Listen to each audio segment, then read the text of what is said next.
રાજકોટ જિલ્લાના ધોરાજીમાં મચ્છરજન્ય રોગમાં વધારો, વાયરલ ઇન્ફેક્શનના દર્દીઓમાં પણ વધારો, રોજના 300 થી 400 ઓપીડી જોવાય છે.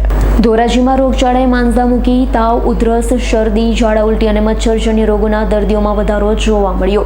દિવાળીના સમય બાદ ધોરાજી પંથકમાં રોગચાળાએ માંદા મૂકી છે. ધોરાજી સરકારી હોસ્પિટલમાં રોજિંદા કરતા દર્દીઓમાં ખાસ વધારો જોવા મળ્યો. તાવ, ઉધરસ, શરદી, ઝાડા અને મચ્છરજન્ય રોગથી ધોરાજી સરકારી હોસ્પિટલમાં દર્દીઓની લાંબી કતાર જોવા મળી.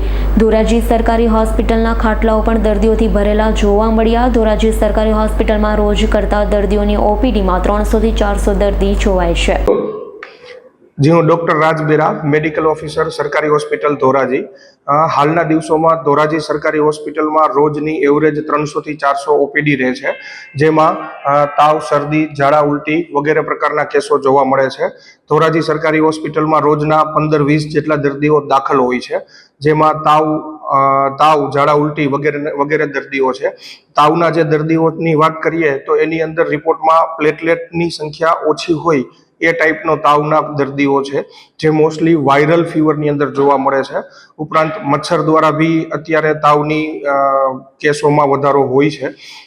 ધોરાજી સરકારી હોસ્પિટલ ખાતે હાલ પૂરતી માત્રામાં દવાનો જથ્થો ઉપલબ્ધ છે તથા જરૂરિયાત મુજબના લોહી રિપોર્ટ ધોરાજી સરકારી હોસ્પિટલની લેબોરેટરીમાં અવેલેબલ છે. ઉપરોક્ત બીમારીઓથી બચવા માટે બહારનો વાસી ખોરાક ન લેવો જોઈએ, પાણીને ઉકાળીને પીવું જોઈએ.